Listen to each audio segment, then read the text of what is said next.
सल्लल्लाहु अलैहि वसल्लम ने फरमाया, या अलीयो ला युहिब्बुका इल्ला मोमिन वला युबग़िज़ुका इल्ला मुनाफिक। अय अली, तुमसे मोहब्बत नहीं करेगा मगर वही जो मोमिन हो, और तुमसे नफ़रत नहीं करेगा मगर वही जो मुनाफिक हो। तो गोया अली की मोहब्बत ये मोमिन होने की पहचान है, ईमान की पहचान है। उसी को शायर ने कह दिया अली ईमान है। मुफ्ती आज़म ने अपने एक शेर में फरमाया, मेरा दीनो ईमान जो पूछें फरिश्ते, तुम्हारी ही जानिब इशारा करूँ। तो दीनो ईमान तो अल्लाह की तौहीद और नबी की रिसालत दोनों के मजमूए का नाम।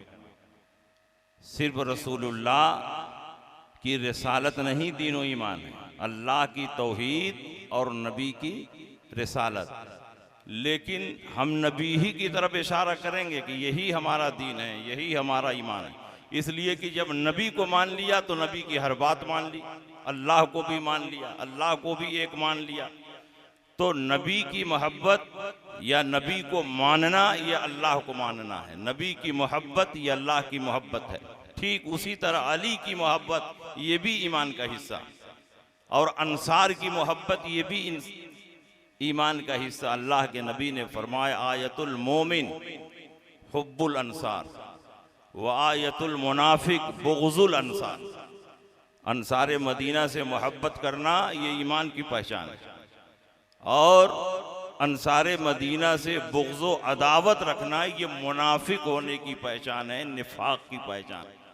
उसी को आप मसदर से ताबीर कर दीजिए कि अंसार मदीना की मोहब्बत ईमान है और अंसार मदीना की नफ़रत ये निफाक है। ठीक उसी तरह आप कह सकते हैं कि अली की मोहब्बत ईमान है और अली की नफ़रत ये निफाक है।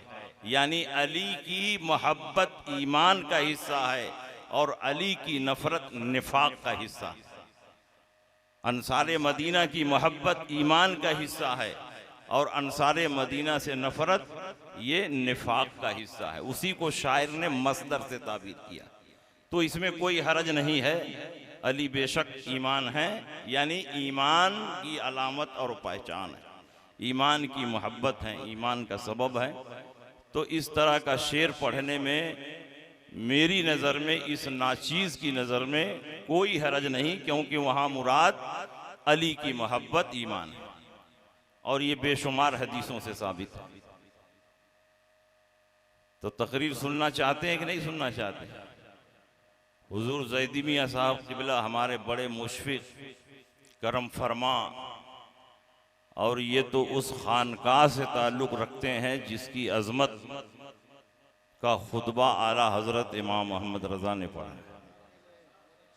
इमाम अहमद रज़ा फ़ाज़िल बरेलवी जैसा मुहक्किक जो पानी की तहक़ीक़ करता है तो इतनी किस्में बयान करता है कि मुतक़द्दिमीन ने भी उतनी किस्में नहीं बयान।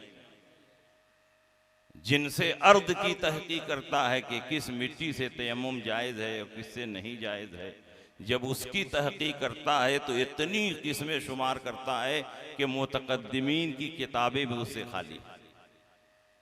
तो पीर की तहक़ीक़ किया होगा तो कितनी तहक़ीक़ किया होगा।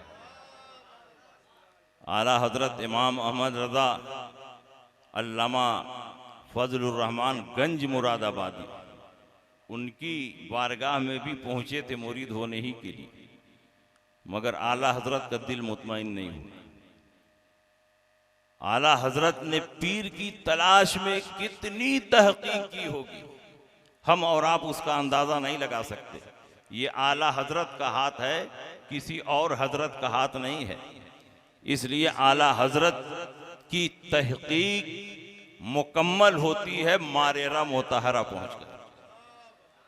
22 साल की उम्र में ताजुल फ़हूल के साथ और अपने वालिद अल्लामा नकी अली खां के साथ आला हज़रत इमाम अहमद रज़ा मारेरा शरीफ पहुँचे, और उस वक्त के मुर्शिद बरहक गौसे ज़मा हज़रत सैयद नाम क्या आले रसूल अहमदी मियाँ अलैहि रहमत व रिज़वान, हुजूर आले रसूल अहमदी मियाँ अलैहि रहमतु व रिज़वान के हाथ में अपना हाथ देकर सिलसिले आलिया कादरिया बरकातिया में बैअत का शरफ हासिल, और आला हजरत मारेरा शरीफ का इतना एहतराम करते कि मारेरा शरीफ से जब नाऊ कोई न्योता लेकर के वहां जाता था तो उसका भी बेहद एहतराम करते, और उसी बैअत की मजलिस में आपके मुर्शिद बरहक गौसे ज़माने जुमला सलासिल की इजाज़त व खिलाफत उसी वक्त अता फरमा, जबकि आपका मामूल था कि बरसों रियाजत और मुजाहिदा करवाते। तज़किये नफ्स ततहीर क़ल्ब के बाद जब इत्मीनान कामिल हो जाता तब उसको अपनी इजाज़त व खिलाफत से सरफराज फरमाता। इजाज़त व खिलाफत से सरफराज करना ये कोई मामूली खेल नहीं है, ये तो आज रेवड़ी की तरह खिलाफत बढ़ रही है, तू भी आओ ले जाओ, तू भी आओ ले जाओ, तू भी आओ ले जाओ है? लेकिन उस जमाने में बहुत जांच परख के बाद मुर्शिदाने तरीक़त किसी को अपना खलीफा बनाते थे। हुजूर नूरी मियाँ अलैहि रहमतु व रिज़वान, जिनके शहजादे यहाँ तशरीफ फरमा, नूरी मियाँ सरकारे नूर ने फरमाया कि हुजूर मौलाना अहमद रजा साहब अभी अभी आए और आपके हाथ पर बैअत की, और इसी मजलिस में आपने उनको इजाजत व खिलाफत से सरफराज कर दिया, जबकि आपका मामूल है कि बरसों रियाजत और मुजाहिदा करवाते हैं। तज़किये नफ्स ततहीर क़ल्ब के बाद आप इजाजत व खिलाफत से सरफराज करते हैं। और मौलाना अहमद रजा में क्या खूबी थी कि आए और फौरन आपने उनको इजाजत व खिलाफत से सरफराज फरमा दिया। तो आपके मुर्शिद बरहक हुजूर आले रसूल अहमदी मियाँ फरमाते हैं, क्योंकि उन्होंने निगाहे विलायत से देख लिया था, ये वो बुजुर्गान तरीक़त हैं जो सिर्फ जाहिर को नहीं देखते बातिन को भी देखते हैं। उन्होंने फरमाया और लोग आते हैं मैला कुचैला दिल लेकर आते हैं, जंगालू दिल लेकर आते हैं, और मौलाना अहमद रजा साफ सुथरा दिल लेकर आए, और लोग मैला कुचैला दिल लेकर आते हैं। उसको साफ करने के लिए रियाजत और मुजाहिदे की जरूरत होती है, तज़किये नफ्स ततहीर क़ल्ब की जरूरत होती है। लेकिन मौलाना अहमद रजा आईने की तरह साफो शफाफ दिल लेकर आए, इसलिए उनको तज़किये नफ्स ततहीर क़ल्ब की जरूरत नहीं थी, इत्तिसाले निस्बत की जरूरत थी, और हाथ में हाथ देते ही निस्बत हासिल हो गई। इसलिए फौरन मैंने जुमला सलासिल की इजाजत तो खिलाफत, और उसी मजलिस में फरमाया कि मुझे पहले बहुत फिक्र थी कि अगर बरोज़े क़यामत अल्लाह ने मुझसे सवाल किया कि ऐ आले रसूल तू दुनिया से मेरे लिए क्या लाया है, तो मैं क्या पेश करूंगा। अल्हम्दुलिल्लाह अब वो फिक्र खत्म हो चुकी है। अब अगर अल्लाह ने मुझसे सवाल किया ऐ आले रसूल तू दुनिया से मेरे लिए क्या लाया है, तो मैं मौलाना अहमद रजा को पेश करूंगा। जैसी बारगाह होती है वैसा तोहफा होता है। हुजूर आले रसूल अहमदी मियाँ अलैहि रहमतु व रिज़वान ने रब की बारगाह में पेश करने के लिए जिस अजीम तोहफे को मुंतखब किया था, पसंद फरमाया था, वो आला हजरत इमाम अहमद रजा, और पूरी जिंदगी आला हजरत ने वफादारी निभाई। पूरी जिंदगी आला हजरत उस खानकान के वफादार रहे। पूरी जिंदगी आला हजरत इमाम अहमद रजा उस खानकाह के मुर्शिदाने तरीक़त का एहतराम करते रहे, यहाँ तक के उनके बाद सरकार नूरी मियाँ अलैहि रहमतु व रिज़वान से हुजूर मुफ्ती आज़म हिंद को बैअत करवाई। बहुत अजीम खानकाह है, और उसी अजीम खानकाह के चश्मो चिराग हुजूर पीर तरीक़त रहबर राह शरीयत हजरत सैयद शाह ज़ैदी मियाँ साहब क़िबला दामत फयूज़हुम यहाँ तशरीफ़ फरमा है, और हज़रत हमेशा करम फरमाते रहते। तो मुझको समझ में नहीं आ रहा कि मैं तकरीर करूं कि ना करूं। तो मेरी दरसगाह में जितने बच्चे हैं उनसे भी कम तादाद है, तकरीर सुनना चाहते हैं। अब मौलाना मुश्ताक साहब कह रहे थे कि इज्तिहाद और तकलीद पे बोल दीजिए, तो क्या इज्तिहाद और तकलीद पे तकरीर करें? इज्तिहाद और तकलीद पे तकरीर करने के लिए भी समझदारों की ज़रूरत होती है। बहरहाल चंद बातें मैं जिक्र कर दे रहा हूँ। हम लोग रज़वी, बरकाती, निज़ामी और दूसरे सिलसिलों से जो निस्बत रखते हैं, ये सारी निस्बतें बाद में हैं। पहले हम हनफी हैं, इमाम आज़म अबू हनीफ़ा के मुक़ल्लिद। हमारे जितने मुर्शिदान तरीक़त हैं वो सब के सब हनफी हैं, इमाम आज़म अबू हनीफ़ा की पैरवी करने वाले हैं। और इमाम आज़म अबू हनीफ़ा उन 4 इमामों में से एक हैं जिनकी पैरवी पूरी दुनिया में की जाती है। अल्लामा सैयद अहमद तहतावी अपनी किताब में तहरीर फरमाते हैं कि 3री सदी हिजरी में इस बात पर इजमा और इत्तेफाक हो गया कि अब हक इन्हीं 4 मज़ाहिब में मुनहसिर है। आदमी चाहे हनफी हो, चाहे शाफई हो, चाहे मालिकी हो, चाहे हम्बली हो, जो इन 4 से बाहर हुआ वो हकीकत में अहले सुन्नत से खारिज हुआ। तो इस बात पर इजमा और इत्तेफाक हो चुका है कि दुनिया के सारे मुसलमान इन्हीं 4 इमामों में से किसी इमाम की पैरवी करें, और जो जिस इमाम की पैरवी करे जुमला मसाइल में उसी की पैरवी करे। ये नहीं कि कुछ यहाँ से आसानी ले ली, कुछ वहाँ से आसानी ले ली, तो इसको तकलीद नहीं कहते हैं, इसको तलफीक कहते हैं फ़ुक़हा की ज़ुबान में। तो तलफीक जायज़ नहीं है। अल्हम्दुलिल्लाह हम हनफी हैं और उस इमाम की पैरवी करते हैं जिस इमाम के पैदा होने से पहले रसूलुल्लाह सल्लल्लाहु अलैहि वसल्लम ने उनके पैदा होने की बशारत इरशाद फरमाई। अल्लाह के नबी ने इरशाद फरमाया, सिहाए सिद्दा की हदीस है, लौ कानल इल्म इंद सुरैया लनालहु रजुलुम मिन अबनाए फारिस। अगर इल्म सुरैया की बुलंदी पर होगा तो फारिस का रहने वाला वहां से उतार लाएगा और लोगों में तकसीम कर देगा। इब्ने हजर अस्क़लानी, इमाम क़स्तलानी, इमाम बदरुद्दीन ऐनी फरमाते हैं कि इस हदीस में किसी और की बशारत नहीं दी गई है बल्कि इमाम आज़म अबू हनीफा की बशारत। वक़द बशर नबी सल्लल्लाहु अलैहि वसल्लम बिल इमाम अबी हनीफा फी हाज़ल हदीस अल्लज़ी अख़रजहु अबू नुऐम फिल हिलिया। हिलिया में अबू नुऐम ने इस हदीस की तखरीज फरमाई है, इसमें किसी और की नहीं बल्कि इमाम आज़म अबू हनीफा की बशारत। वफ़ीह मुअजिज़तुन ज़ाहिरतुन लिन्नबी सल्लल्लाहु अलैहि वसल्लम अन्नहु अख़बरा बिमा सयक़अ। और रसूल पाक का इसमें अजीम मौजज़ा है कि रसूल पाक ने उस बात की खबर दे दी बहुत पहले जो आइंदा होने वाली थी। ये रसूल पाक का मौजज़ा है। तो इमाम आज़म रसूल पाक का मौजज़ा बनकर आए, अली की करामत बनकर आए और अल्लाह की निशानियों में से एक निशानी बनकर आए। इमाम आज़म अबू हनीफा के दादा मुसलमान हुए और कूफा में आबाद हो गए। हज़रत अली करमल्लाहु ताला वजहुल करीम ने कूफा को दारुल खिलाफा बनाया और आपकी बारगाह में लोग इक्तिसाब फैज़ के लिए जाते रहे। इमाम आज़म अबू हनीफा के दादा अपने बेटे साबित को जो चंद साल के थे अपने साथ लेकर हजरत अली की खिदमत में जाते और उनसे इक्तिसाब फैज़ करते। एक दिन कहा, हुजूर मेरे बेटे के लिए दुआ फरमा दें कि परवरदिगार आलम इसको कामयाब फरमा दे।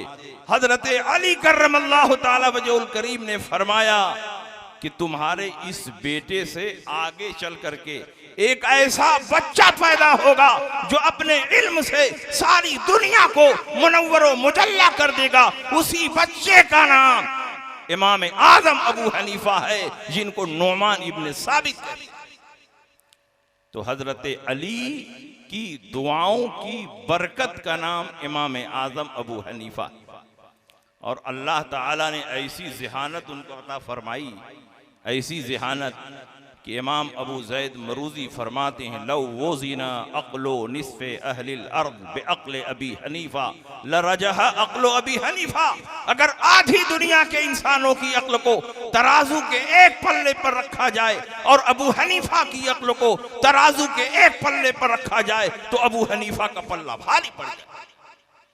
बड़े बड़े फुक़हा का दिमाग जहां नहीं पहुंचता वहां इमाम आज़म अबू हनीफा का दिमाग फौरन पहुंचता।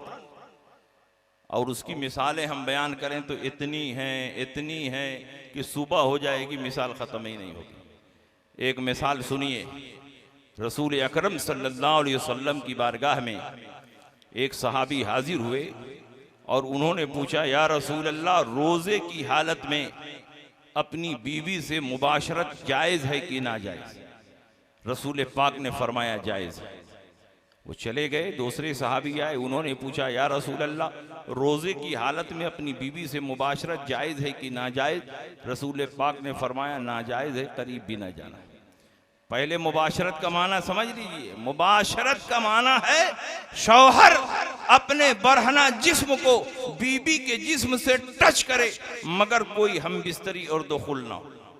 अगर हम बिस्तरी और दुखुल हो जाए तो उसको मुजामाअत कहते हैं, और हम बिस्तरी और दुखुल ना हो तो उसको मुबाशरत कहते हैं, और दरमियान में कपड़ा हायल हो तो उसको मुलाअबत कहते हैं। ये तीन इस्तिलाही अल्फाज हैं। लेकिन कुरान अजीम में जिमा के लिए भी मुबाशरत का लफ्ज़ वारिद हुआ है, फ़लआना बाशिरुहुन्ना वब्तगू मा कतबल्लाहु लकुम।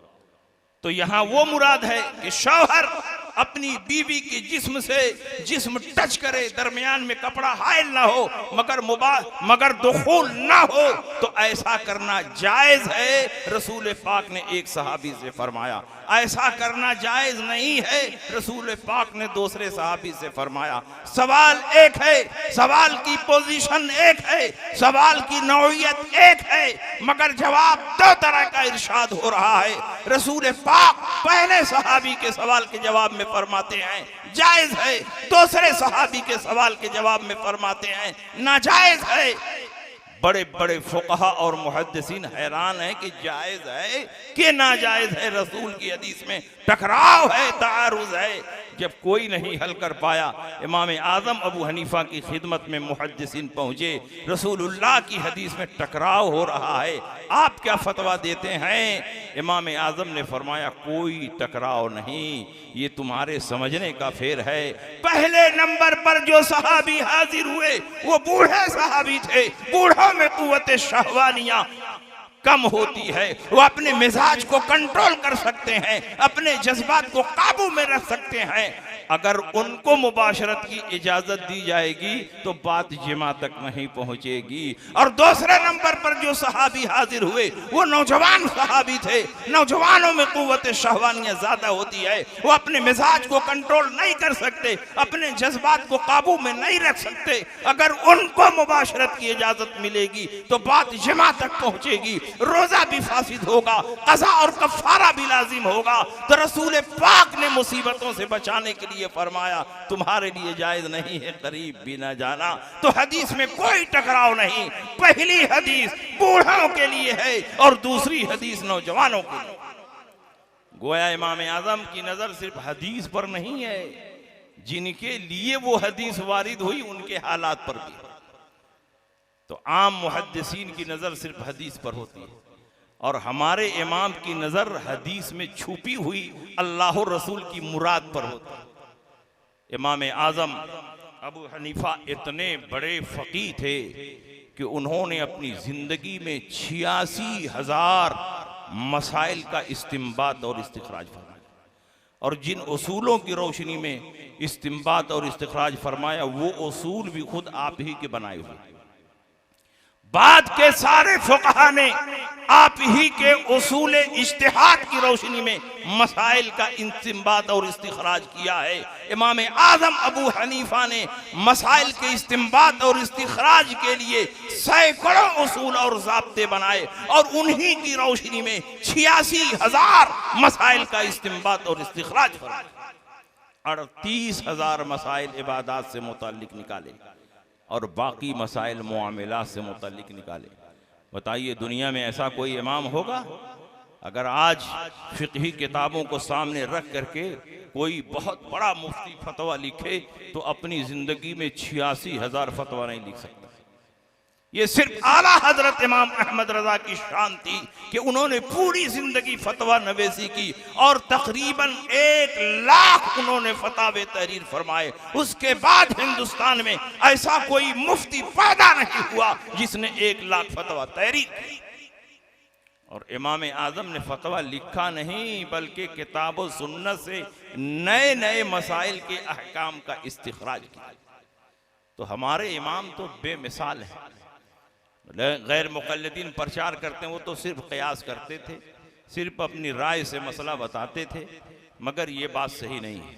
इमाम आज़म अबू हनीफ़ा ने उस वक्त क़यास और इज्तिहाद किया है जब सारी हदीसों को खंगाल डाला, न कोई कवी हदीस मिली, न कोई सही हदीस मिली, न हसन मिली, न अजीज़ मिली, न गरीब मिली, न ज़ईफ़ मिली, किसी किस्म की कोई हदीस नहीं मिली।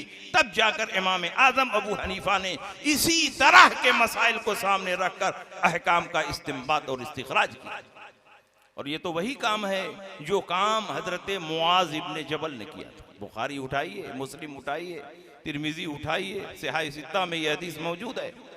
बाबो बासे मुआज़ इब्न जबल इलल यमन, मुआज़ इब्न जबल को यमन भेजने का बयान रसूल पाक ने बुलाया और कहा, ऐ मुआज़, मैं तुमको यमन का काजी बनाकर भेजना चाहता हूँ। मुआज़ इब्न जबल ने फरमाया, या रसूल अल्लाह, आप यमन का काजी बनाकर भेजना चाहते हैं? कहा, हाँ, तुमको यमन का काजी बनाकर भेजना चाहता हूँ। और आप जानते हैं कि किसी को कोई मनसब दिया जाता है तो पहले इंटरव्यू लिया जाता है, ये उस मनसब के लायक है कि नहीं। सरकार ने पूछा, ऐ मुआज़, कैफा तक़ज़ी, तुम फैसला कैसे करोगे? उन्होंने फरमाया, अक़ज़ी बिकिताबिल्लाह, अल्लाह की किताब की रोशनी में फैसला। सरकार ने पूछा, फ़इल्लम तजिद, अगर न पाओ तब क्या करो? यानी अगर किताबुल्लाह में ये मसला न मिले तब कैसे हल करोगे? ये नहीं रसूल पाक ने फरमाया, फ़इल्लम यकुन फ़ी किताबिल्लाह, अगर किताबुल्लाह में ना हो तो क्या करोगे? क्योंकि किताबुल्लाह में तो हर चीज का बयान है। वला रत्बिन वला याबिसिन इल्ला फ़ी किताबि मुबीन, हर रत्बो याबिस को अल्लाह ने किताब मुबीन में जमा फरमा दिया है। उसको पाना और ना पाना ये हमारी सलाहियत पर डिपेंड करता है। इसलिए रसूल पाक ने फ़इल्लम यकुन नहीं फरमाया, फ़इल्लम तजिद फ़ी किताबिल्लाह, अगर तुम किताबुल्लाह में न पाओ तब क्या करो? आपने फरमाया कि अक़ज़ी बिसुन्नत रसूलिल्लाह, रसूलुल्लाह की सुन्नत की रोशनी में, हदीस रसूल की रोशनी में फैसला करो। अल्लाह के नबी ने फरमाया, फ़इल्लम तजिद, अगर सुन्नत रसूल में न पाओ तब क्या करोगे? तो आपने फरमाया, अजतहिदो बिराई, मैं अपनी राय और क़यास से इज्तिहाद करूंगा। अगर शरीयत की सिर्फ 2 ही दलीलें थी, किताबुल्लाह और सुन्नत रसूल, तो रसूल पाक को फरमाना चाहिए कि इज्तिहाद और क़यास की इजाजत नहीं है, क्योंकि शरीयत की सिर्फ 2 दलीलें हैं, एक है किताबुल्लाह और एक है सुन्नत रसूलुल्लाह। लेकिन ऐसा नहीं है। रसूल पाक इस जवाब से खुश हुए, सीने पर हाथ मारा और फरमाया, अल्हम्दुलिल्लाहिल्लज़ी वफ़क़ रसूल रसूलिल्लाह लिमा यर्दा बिही रसूलुल्लाह, तमाम तारीफ है उस अल्लाह के लिए जिसने अपने रसूल के कासिद को उस बात की तौफीक दी जिससे उसका रसूल राजी है। गोया इस जवाब से रसूल पाक राजी हुए। तो अब 3 बात हुई, किताबुल्लाह, हदीस रसूल और क़यास शरई। तो इमाम आज़म अबू हनीफा ने इससे हटकर कोई काम किया है? इमाम आज़म अबू हनीफा ने खुद अपने इज्तिहाद के उसूलों में लिखा है, अपने इज्तिहाद के उसूलों में लिखा है, जिसको इब्ने हजर मक्की रहमतुल्लाह ताला अलैह ने अल खैरातुल हिसान में नकल फरमाया है, और इमाम अब्दुल वहाब शारानी ने मीज़ानुल शरीयतुल कुबरा में नकल किया। इमाम आज़म फरमाते, इन्नी उक़द्दिमुल अमल बिकिताबिल्लाह सुम्मा बिसुन्नति रसूलिल्लाह, मैं सबसे पहले किताबुल्लाह पर अमल को मुकद्दम करता हूं। अगर किताबुल्लाह में कोई मसला मिल जाए तो मैं हदीस रसूल की तरफ नहीं देखता, मैं किताबुल्लाह की रोशनी में फैसला करता हूं। और उसके बाद किताबुल्लाह में ना मिले तो रसूलुल्लाह सल्लल्लाहु अलैहि वसल्लम की हदीसों की रोशनी में फैसला करता हूं। और उसके बाद अक़वाले सहाबा की रोशनी में फैसला करता हूं।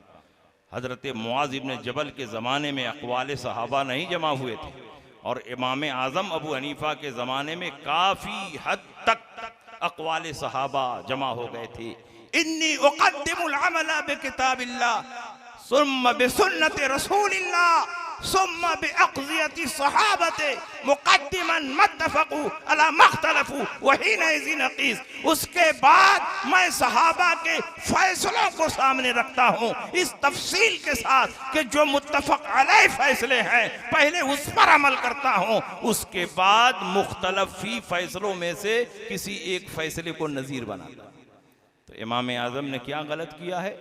जिसकी तालीम रसूल पाक ने दी थी वही काम इमाम आज़म अबू हनीफा ने किया है और बाकायदा उसको साबित भी किया है।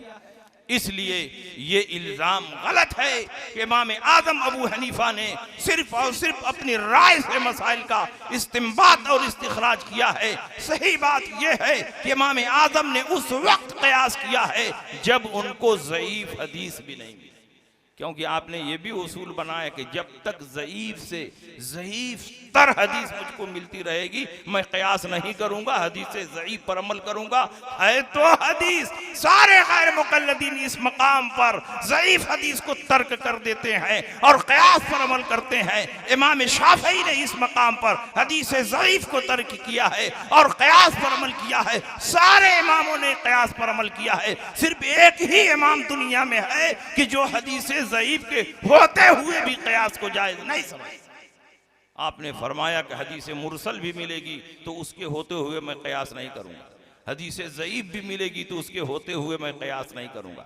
तो बताओ सबसे कम क़यास किसने किया? इमाम आज़म अबू हनीफा ने किया। जब आप हज के लिए गए मक्का मुकर्रमा दारुल ख़यातीन में शहज़ादे रसूल हज़रत इमाम मोहम्मद बाक़िर रज़ी अल्लाह ताला अन्हु से मुलाकात हुई और इमाम आज़म ने अपनी ज़िंदगी में 50 हज किए हैं। और जब हज को जाते थे तो बड़े बड़े मशाइख से तहसील हदीस फरमाते थे और सादात और नबी के घरानों से ताल्लुक़ रखने वाले बुजुर्गान दीन अगर मिल जाते तो उनकी बारगाह में ज़रूर पहुँचते। खबर मिली इमाम मोहम्मद बाक़िर तशरीफ़ लाए, आप उनकी बारगाह में इक्तिसाब फैज़ के लिए गए। आपके शागिर्द रशीद अमीरुल मोमिनीन फिल हदीस अब्दुल्ला इब्न मुबारक रज़ी अल्लाह ताला अन्हु ने तारुफ करवाया कि ये फ़क़ीह इराक़ अबू हनीफा। इतना सुनना था कि इमाम मोहम्मद बाक़िर का चेहरा गैज़ो गज़ब से तिमतिमाने लगा और आपने फरमाया तुम ही अबू हनीफा हो जो अपनी राय से मेरे जद्दे करीम की हदीसों को रद्द कर देते। इमाम आज़म ने फरमाया हुजूर कोई मुसलमान अपनी राय और क़यास से रसूल पाक की हदीसों को कैसे रद्द कर सकता? आपने फरमाया तुम्हारे बारे में इत्तला मिली है कि तुम दीन में क़यास बहुत करते हो, इतना क़यास करते हो कि अपनी राय से मेरे जद्दे करीम रसूल पाक की हदीसों को रद्द कर दे। तो आपने फरमाया हुजूर ये गलत रिपोर्ट मिली है, मैं तो किताबुल्लाह की रोशनी में फ़ैसला करता हूँ, सुन्नत रसूल की रोशनी में फ़ैसला करता हूँ। हुजूर अगर इजाज़त दें तो एक मसला पूछो। इमाम मोहम्मद बाक़िर ने फरमाया पूछो। आपने पूछा हुजूर बताएं नमाज अफजल है कि रोजा? तो इमाम मोहम्मद बाक़िर ने फरमाया नमाज अफजल है। आपने पूछा कि पीरियड के ज़माने में औरतों से जो नमाजें छूट जाती हैं उनकी क़ज़ा नहीं है और जो रोज़े छूट जाते हैं उनकी क़ज़ा है? तो आपने फरमाया हाँ, जो नमाजें छूट जाएंगी उनकी क़ज़ा नहीं है, जो रोज़े छूटेंगे उनकी क़ज़ा है। इमाम आज़म ने फरमाया हुजूर अगर मैं अपनी राय और क़यास से फतवा देता तो ये फतवा देता कि नमाजों की क़ज़ा बदर्जे औला हो, क्योंकि जब नमाज रोज़ों से अफजल है और रोज़ों की क़ज़ा हो रही है तो नमाज की क़ज़ा बदर्जे औला होनी चाहिए। लेकिन मैं अपनी राय से फतवा नहीं देता, बल्कि मैं तो रसूलुल्लाह की हदीसों की रोशनी में फतवा देता हूँ। और हजरत आयशा सिद्दीका, हजरत उम्मे सलमा फरमाती हैं, जब हमें हैज आता, नमाजें छूटती तो रसूल पाक उन नमाजों की कज़ा का हुक्म न देते, और जब रोजे छूटते तो रसूल पाक उनकी कज़ा का हुक्म देते। यही फैसला तो मैं भी करता हूँ। कहा हुजूर इजाजत दें तो एक मसला और पूछ लूं। कहा पूछो। तो फरमाया कि औरत ज़ईफ है या मर्द, यानी सिनफी लिहाज से ज़ईफ और कमजोर कौन है? औरत ज़ईफ है या मर्द? आपने फरमाया सिनफी लिहाज से औरत ज़ईफ और कमजोर है। आपने पूछा कि वरासत में डबल हिस्सा किसको मिलता है, मर्द को मिलता है कि औरत को मिलता है? तो आपने फरमाया कि मर्द को मिलता है। आपने फरमाया अगर मैं अपनी राय और क़यास से फतवा देता तो ये फतवा देता कि जो ज़ईफ और कमजोर हो उसको डबल दिया जाए, क्योंकि उसको माल की हाजत ज्यादा होती है। लेकिन मैं अपनी राय और क़यास से फतवा नहीं देता, बल्कि मैं किताबुल्लाह की रोशनी में फतवा देता हूँ। कुरान में अल्लाह फरमाता है लिज़्ज़करि मिस्लु हज़्ज़िल उन्सयैन, एक मेल को 2 फीमेल के बराबर दिया जाएगा, एक मुज़क्कर को 2 मुअन्नस के बराबर दिया जाएगा। यही फतवा तो मैं भी देता हूँ। इतना सुनना था कि इमाम मोहम्मद बाक़िर खड़े हो गए, अबू हनीफा की पेशानी को बोसा दिया और कहा मुबारक हो अबू हनीफा, जब तक तुम्हारे जैसा इमाम इस धरती पर मौजूद है, रसूल पाक की हदीसों को कोई बदल नहीं सकता, कोई उसमें तहरीफ नहीं। ये शान इमाम आज़म अबू हनीफा की। फिक़्ह में तो उनका पाया बुलंद ही था कि जितने फुक़हा थे सबके इमाम थे, और क़यामत तक जितने पैदा होंगे सबके इमाम रहेंगे। इमाम शाफ़ी से पूछा गया कि इमाम आज़म अबू हनीफा का क्या मकाम है, तो आपने फरमाया अन्नासु अयालुन फिल फ़िक़्ह अला अबी हनीफा मन लम यंजुर फ़ी कुतुबी लम यतफ़क़्क़ह फ़िद्दीन व लम यतबाहर, कि जितने फुक़हा इस वक्त हैं और जितने क़यामत तक पैदा होंगे सब फ़िक़्ह के मामले में इमाम आज़म की औलाद हैं, और इमाम आज़म सबके बाप हैं। जिसने उनकी किताबों को पढ़ा नहीं, न फ़क़ीह बन सकता है, न मुतबहिर आलिम दीन बन सकता है। ये फरमाया, ये तो फ़िक़ही मकाम है। और इल्मे हदीस में उनका पाया कितना बुलंद था वो सुनिए। हज़रत शुअबा इब्नुल हज्जाज और हजरत सुफियान सौरी, ये कूफा के बड़े माने जाने मुहद्दिस और सारे मुहद्दिसीन के इमाम हैं, ताबई। कूफा के सारे मुहद्दिसीन जब इल्मे हदीस में कोई परेशानी और मुश्किलात महसूस करते तो अपने मसले को हल करने के लिए 2 मुहद्दिस के पास जाते, एक शुअबा इब्नुल हज्जाज और एक सुफियान सौरी। और ये दोनों फरमाते हैं कि जब हम लोगों की गाड़ी फंसती है तो हम लोग मिसअर इब्ने कुदाम के पास जाते हैं, और मिसअर इब्ने कुदाम फरमाते हैं कि मैंने फ़िक़्ह में इमाम आज़म अबू हनीफा का मुकाबला किया, वो फ़िक़्ह में आगे बढ़ गए, इल्मे हदीस में मुकाबला किया, इल्मे हदीस में आगे बढ़ गए, और इबादत और रियाजत में मुकाबला किया तो इमाम आज़म अबू हनीफा इबादत और रियाजत में भी मुझसे आगे हो गए। ये कौन कह रहा है? वो कह रहा है जो इमाम आज़म अबू हनीफा का दरसी साथी है। एक साथी दूसरे साथी की फजीलत का एतराफ़ कभी नहीं करता, मुआसराना चश्मक होती है। लेकिन मिसअर इब्ने कुदाम फरमाते हैं मैं उनका दरसी साथी हूँ, फ़िक़्ह में मुकाबला किया आगे बढ़ गए, हदीस में मुकाबला किया आगे बढ़ गए, इबादत और रियाजत में मुकाबला किया तो उसमें आगे बढ़ गए। तो इमाम आज़म का कोई जवाब ही नहीं है, न इल्मे हदीस में, न इल्मे फ़िक़्ह में, न इबादत और रियाजत में। इमाम आज़म जब रात को इबादत के लिए खड़े होते तो इतना लंबा क़याम फरमाते कि पड़ोसी देखकर ये तसव्वुर करते कि अबू हनीफा की छत पर एक सुतून है जो रात को नजर आता है, दिन में गायब हो जाए। जब इमाम आज़म का विसाल हो गया, आप कब्र में दाखिल हो गए, तो पड़ोसी के बेटे ने अपने बाप से पूछा या अबते ऐन दामतुल्लती कुन्तु अराहा बिल्लैल अला सक़फ़ अबी हनीफा, अब्बू जान अबू हनीफा की छत पर जो सुतून रोजाना रात को नजर आता था वो आज की रात नजर नहीं आया, क्या बात है।